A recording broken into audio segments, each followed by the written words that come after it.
conservative or conservatively liberal? This isn't you. Probably depends on how much Nicoretti's chewed. Yeah, I know. From Fox News, the immensely entertaining Tucker Carlson is on the line. The immensely entertaining Tucker Carlson. We should write your new promos for when you go on Fox. I wish you would. Are you kidding? You know, actually, Tucker, people love you. And if you let me control your career, you'd be far more richer and far more swanky than you already are. And now here's the deal. But a lot of people are saying, people are asking, Tucker certainly knows when he's going to be on TV. He has to have some kind of schedule. So they want to know if you could give us like your weekly schedule every time you go on the air so they can watch you. Well, you know what? It's so funny. I've had a couple emails lately from members of the Bubba Army, corporals and majors in the Bubba Army, who've been asking that exact same question. And you think I'm kidding? I'm not. I get at least an email or a Facebook message every single day from a member of the Army, which I love. Yeah. But the truth is, actually, I'm sitting on my dock in Maine right now, so I'm a little bit far from anything. But see, and that's Tucker's kind of pretentious way of kind of bragging right now. That's right. I'm actually sitting here, and then I'm just right next to the helipad, waiting for the service to bring me another bottle of Pellegrino chilled. Next to the indentured service mud hut that they live in. Yeah, you have no idea the squalor in which my servants live, but you know what? That's a good thing. In today's economy, even being a servant for Tucker Carlson is better than nothing. Completely. It's a hereditary position, though, so it's not like you can apply for it. But look, I'm on every Tuesday at 11 or at 1 p.m., and I'm on a lot during the day, and I'm on Greta's show pretty regularly. But here's the deal, man. You got to know when you're going to be on. Well, that's true, and the problem is I've been doing this documentary, and so I've been flying all around the country doing interviews for it, and I've been to all kinds of places. I'm going out to California this weekend for it, and it's just kind of made my schedule unpredictable. So we might have. I got to have Brent talk to you privately because I sat down with my boss and here on the terrestrial deal, and we might have something that we would like to pay you to come down and be part of. Like something it's a very political deal, so it's not like we're going to ask you to judge a wet T-shirt contest. Although I don't think that would be a stretch for you.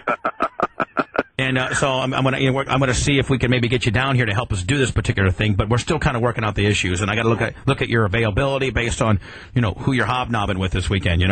Well, I'd mostly like to come down and have dinner with you guys. Well, I know that if you could squeeze us in between going to Argentina with the governor of South Carolina, we might be able to make the cut. Do you know how upsetting that is to me? I know him pretty well, actually, and I know his wife, Jenny. Well, he's done. It's done. You got to admit, his political career is done. Not only is his political career done, his life is done. I don't understand. I mean, clearly he's had some kind of mental break.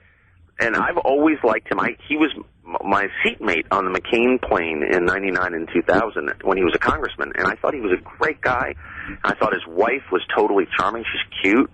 She's not as cute as that hot little Latino ass out in Argentina that can call you big. She's probably not. Call you big puppy. But she's appealing. I mean, I've met a lot of political wives, and she always stuck out in my mind as one of maybe the most impressive I'd met. Well, the good thing about it is, at least now the Republicans are able to shake the fleas, and maybe the Charlie Crists and maybe some of the up-and-coming stars.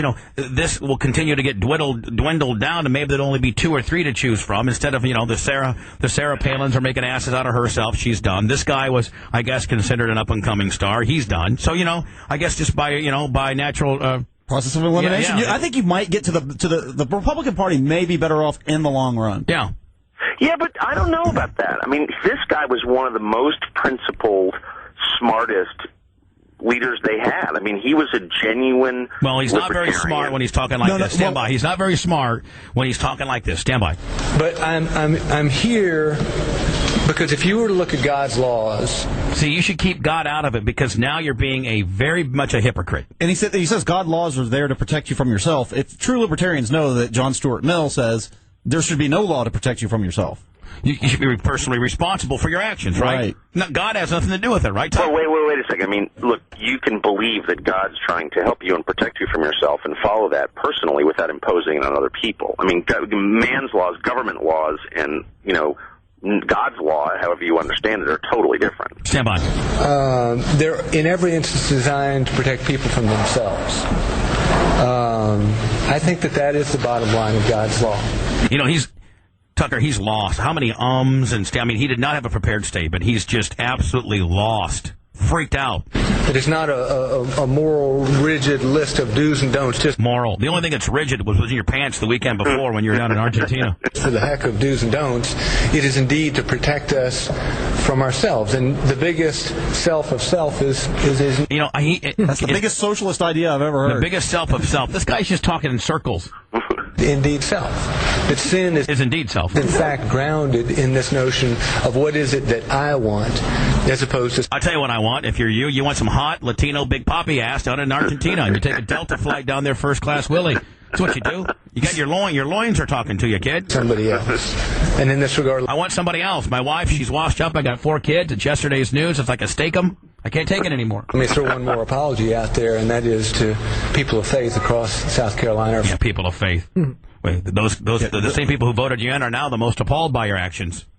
Right, Britt? Yeah, when you live by the sword, you got to... Only the true libertarians and maybe even some of the crazy-ass liberals would even think that you're even kind of cool by today's standards. Now, see, a true libertarian walks out there and says, listen, I appreciate you being here, but what happens in my personal life is none of your business. That's exactly what Brent just said is the truest thing said all week. Right. That's what Clinton should have done. That's what all Brent, do it again. Hold on. I'm going to say, ladies and gentlemen, it's Brent Hatley, the governor of South Carolina. Mr. Hatley, we are now going to address the press on what happened in Argentina. Ladies and gentlemen of the press, I appreciate you being here, but what goes on in my personal life behind closed doors is none of your business. Thank you. No more further questions? No questions. But you campaigned against gay marriage, saying that you were for the sanctity of heterosexual marriage. But as a libertarian, I would never do that. Yeah, so, true. So that's a lie, Mr. Tucker Carlson. Tucker Carlson.